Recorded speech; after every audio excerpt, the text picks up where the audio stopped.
Hey everybody, welcome to an episode of the Christmas special for 2018. We have our stocking here, as you can see, and we are going to be seeing what deck we are going to be doing today. So let's see what deck we're going to be doing for today.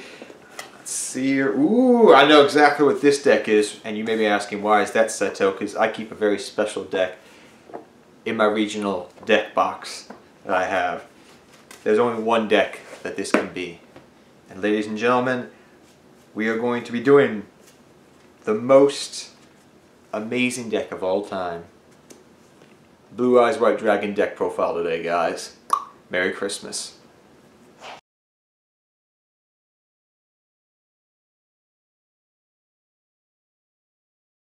Alright guys, so as you saw for today's Christmas special, we are going to be doing the Blue Eyes White Dragon deck profile. Now this is the standard variation of Blue Eyes White Dragon. It's not the fusion variation which we showed. It's not the fusion variation. It's not the Chaos Max variation, Lord of the Red, Invoke variation. This is the standard Blue Eyes White Dragon deck. This is the most competitive version of Blue Eyes I feel like is out there. And there's a multitude of different ways you can play it and tech cards that you can throw in the deck as well. So without further ado, let us get to the deck profile. So first we run our 3 Blue Eyes White Dragon. And if you guys are wondering when am I going to be doing the Chaos Max version of Blue Eyes White Dragon, I'm going to be doing that after the next main set drops. The reason for this is because there are cards coming out of the next set that indirectly help Blue Eyes White Dragon, and I want those cards to come out first so I can profile for you guys the best version I can. So first off, these are the, as I tell the story 1,000 times now it feels like, these are my original Blue Eyes White Dragons that got me into the game of Yu-Gi-Oh! When I was a kid.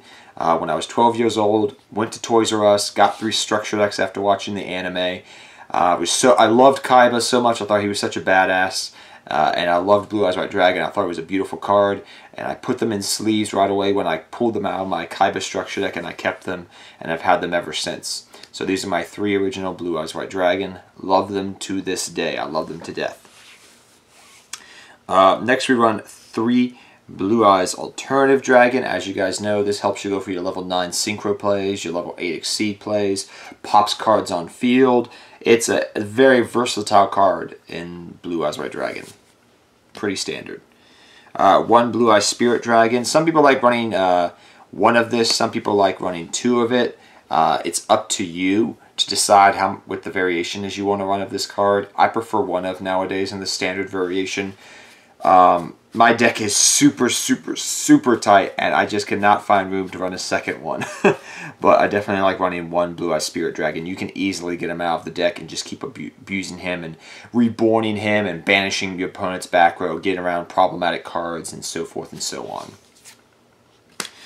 Next we run your 3 Sage with the Eyes of Blue. He's your searcher, your main tuner that you will use to help go for synchro plays. He searches out, your White Stone of Ancients, your White Stone of Legend, and your Effect Veiler, so, he can search out a whole bunch of different things in the deck still. Still a very good card to have. Next we run our 3 White Stone of the Ancients, and our 1 White Stone of Legend. Ancients can bring out Spirit, bring out Blue Eyes, reuse your alternatives that are engraved. Very very-versatile card. The White Stone of Legend is still good in the deck because it helps you bring back, add Blue Eyes to your hand. And you can get effects off these by pitching them with Melody of the Awakened Dragon. So the list goes on and on of why you should run them. Anybody that runs Blue Eyes usually runs this ratio. A tech card that I run in the deck is Morphage Goliath. This has become more of a common tech in a lot of standard Blue Eyes decks. Now, a lot of people like running Felgrand still. I run into people that still love Felgrand and love Arc Brave. And they love the Arc Brave combo with the Morphage Goliath. That is perfectly fine. But I have a multitude of different ways that I can send this to the graveyard through Dragon Shrine. If I have it in my hand, Dragon Shrine and Foolish Burial, I can send it directly from my deck. And then if I have one of the million Reborn cards, because I have Return of the Dragon Lords, Monster Reborn, and Soul Charge. So 5 Reborn cards. I can easily just be first turn, Reborn this after I've created my board, and just be like to my opponent, go. You can't use your extra deck. And so they have to out this card first to do anything. Against decks that really don't go into the extra deck, I usually side this out for other cards. That's one of the reasons why I'm not main decking one of the trap cards, which we'll talk about a little bit later, that I love putting in the extra deck or main deck. But usually if you're going to facing against a deck that does not use its extra deck that much, you just side this out right away, because it's not going to be helpful, because it's an earth attribute. But very good card to have. You definitely could try it, run it in the main. If you don't like it, that's fine, but it's a very nice card to have. Next we run your hand traps, which is 1 Effect Veiler and 2 Ash Blossom and Joyous Spring. You can run, it depends what you want to run. Do you want to run 3 Ash, 2 Ash? It's up to you. I side deck these out depending upon the matchup. Sometimes, I mean, they generically hit everything these cards do and stop different things. The reason you run Effect Veiler in this deck is because you can search it off through Sage with the Eyes of Blue, so that's why you still run it. But the Ash Blossoms, you can run 2 to 3 of it. I have my 3rd one, but I just, you know, like, you don't need to run the 3rd one in the main deck if you want to. You can side deck it instead, and then side into it if you feel like the deck is a very search-heavy deck. 3 Melody of the Awakened Dragons.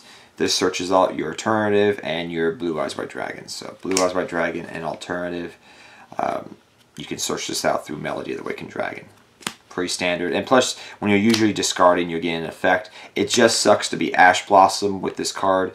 That's one of the reasons why, now that Call of the Grave is back at 3 of, I run 3 of that to protect my searching in the deck, which can sometimes really suck.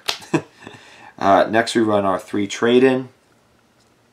Standard in any Blue Eyes deck. I also run the 1 Cards of Coincidence. I know some people right now are trying out double Cards of Coincidence, and that's perfectly fine. If you want to run double of this card, be my guest. It's perfectly fine. I just like the ratio of running, if I'm running 4 of the stones, and yes, they are searchable, I like just running 1 of this card, but you can easily run 2 and get away with it, and I'll perfectly say that is perfectly fine, but I just like it as a 1 of. Double Dragon Shrine, 1 Foolish Burial. I've seen people cut this down to 1 of, and I get it.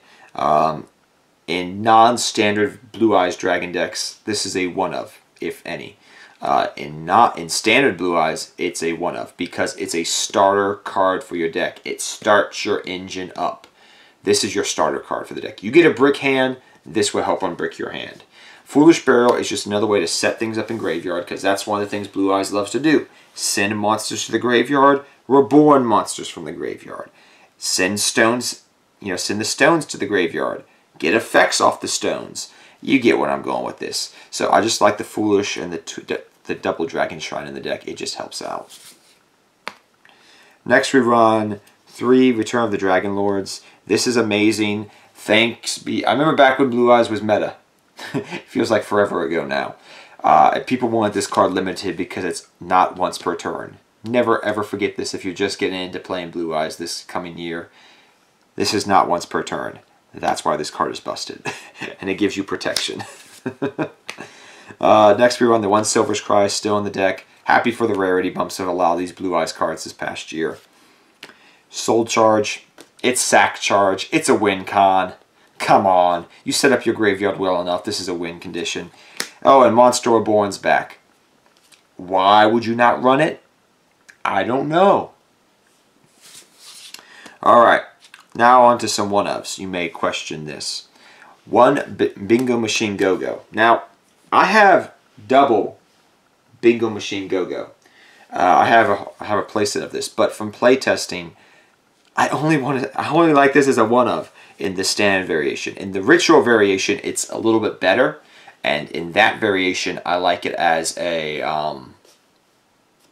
I would say 2-of in the ritual variation, none in the fusion, probably not in an evoke, and in the standard variation, this is good as a 1-of. We have multiple targets to search out, so usually this is only going to search out your Blue Eyes White Dragon, but in this variation, you can also search out the Ultimate Dragon, this guy, the trap card, which is awesome. So this can help search this out if your opponent chooses it correctly, which you run 2 of this, so usually you can search this out, and this is a very good trap card in the deck. But yeah, 1 Bingo Machine Go-Go. I like it as a 1-of. You don't have to run it, but I do like it as a 1-of. Next we run the 1 Desires in the deck. People don't like Desires sometimes, but whatever. I treat it, I've always told people that always run it in the deck. Treat it like you would Pot of Greed. You would always love to see Pot of Greed, and you always want to see Desires, but if you see too many of it, I mean, you always would love to see 2 Pot of Greed, I know that, but treat it like Pot of Greed. You get it, you get it. If you don't, you don't. You're not going to cry over spilled milk. It's not necessary. You already have a good built-in draw engine in the deck with trade-in and melody and everything else. This is just icing on the cake, as I say. So you can run multiple Desires, it's fine, but I just like 1-of because I always draw into the other Desires, no matter how many I run. 3 Call by the Grave. Now, this deck is 41 cards. I'm going to say that right now. It is a 41 card deck. Now the reason for that is I actually was playtesting the deck and I didn't know it was 41 cards until literally about 4 or 5 days after I was playtesting, and I was like, it's working fine for me. Like I don't have any problems with it being at 41, 42, 41. Because literally, like, I have so much searching and drawing and deck thinning. It's like, whoop-de-freaking-do. It's 41 cards. So you could run, if you wanted to, you could cut, something out of the deck if you wanted to. Or you could be like, if you must be at 40 cards, you can maybe cut one with Call by the Graves out. The reason I put the 3rd Call by the Grave in is because it just helps protect your stuff. It protects you. And getting Call by the Grave when you have a stone in graveyard or blue eyes in graveyard and they chain Call by the Grave sucks. Really, really, really sucks. So Call by the Grave can protect you and it can hurt you. So don't forget that. But I do like the 3 Call by the Graves in the deck. So you can try it out. If you don't like it, that's fine. But if I know it's like one of the FTK versions of a deck I'm running against, like people are trying out. I'm in my area. What is it? I'm forgetting. Rip 4 or 5 cards out of your hand deck, like the Warrior Turbo decks, Dark Warrior Turbo, excuse me. Then you can maybe take this out and put cards in that hurt that deck more. So you can play with taking it in and out of your main deck to side deck. So it's up to you. And lastly, like I was talking about, I run the 2 Ultimate Creature of Destruction. Now, for you guys that do not know what this card does, because everybody pretty much knows what Machine Bingo Go-Go does, because you just reveal 3, you put 3 cards, show them to your opponent, they choose 1. This card is very good. You can reuse it if you bring normal or special summon a Blue Eyes card from your deck, or from your hand, whatever. But it helps destroy big monsters, get around big problematic cards. It's just such a good card. It makes your monsters untargetable for that turn. That Blue Eyes monster untargetable for the turn.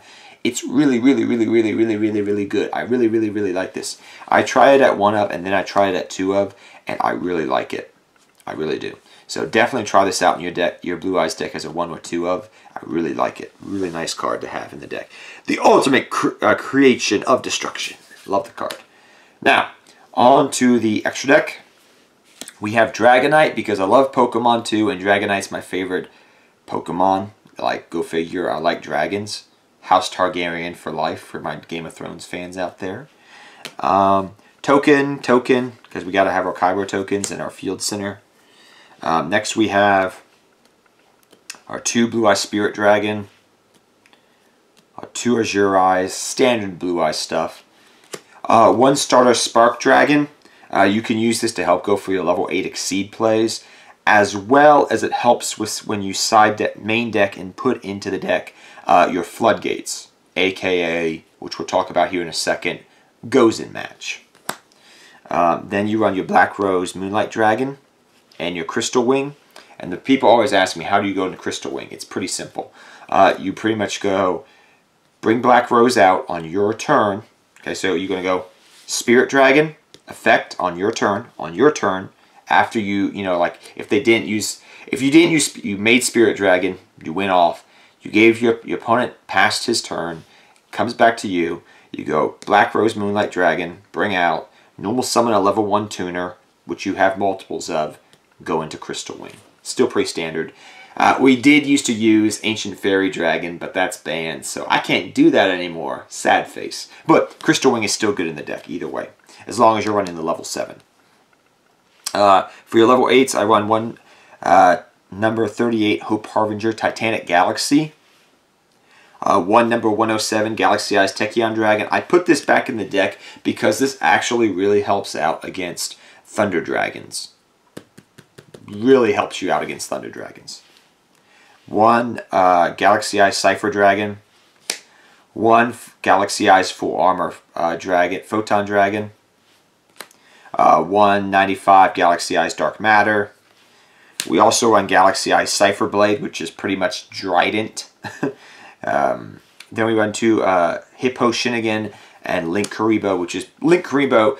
I'm telling you guys, now that Europe and America has it, Link Kuribo is standard at any Blue Eyes variation.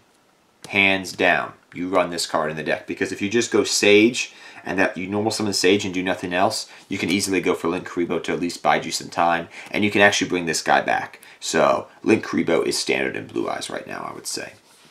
So that is the deck in a nutshell, but I did want to talk about a little bit with one of the main side deck cards that you guys can try out in your main deck as well, which I want to talk about right now. So, like I was saying earlier and alluding to, you could run Goes and Match. Now, like I said, Goliath is an Earth, and Goes and Match and Goliath do not work well together because everything else you have is light. The reason you would not run Rivalry of Warlords, which is a good Floodgate card, is because of the reason that it contradicts with your spellcasters, because you have dragons and spellcasters. Doesn't really work well with that attribute, because you do have Sage with the Eyes of Blue, which is a spellcaster, so you get where I'm going with this. But Goes and Match, because everything for the most in your main deck that you use and summon is light attribute, besides Goliath. And a good majority of your extra deck is light attribute. A good majority, quote unquote. So Goes and Match fits well with this deck. If you wanted to, you can main deck 3 Goes and Match. If I was to take this deck to a YCS, definitely main 3 Goes and Matches. But I usually keep it in the side deck because I always find myself sometimes just running into random rogue matchups, and I'm just like, well, Goes in doesn't help me out here because, you know, they all have the same light, attribute as me. So you can try it out in the main deck. You can try it out in the side deck. The other nice thing to have is with Starter Spark Dragon. What you can do with Starter Spark Dragon is you bring this out through Spirit Dragon, okay? Pop, Spirit Dragon, bring this out. Use its counter effect to protect itself. So you're protecting itself, mind you. And then what you can do is you can be like, if they try to destroy Goes and Match, you can target Goes and Match to protect it. That's pretty nice little thing, so you can protect your Floodgate. Dirty plays, dirty old pool, but it works. So I hope you guys all enjoy this video, and I'll see you guys next time. Hope you enjoy Blue Eyes, and to all my Blue Eyes fans out there, go Blue Eyes White Dragon, and I'll see all of you guys next time. Take care, everybody. Hope you enjoyed the video.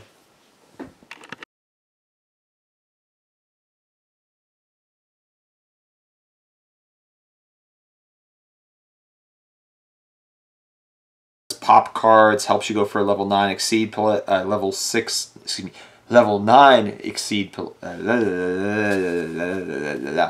Give me some water first. I'm gonna redo that, Mike. Just give me a second to drink.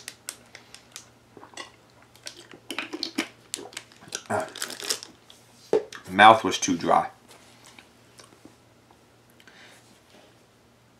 Alright guys, so as you saw in the video, in the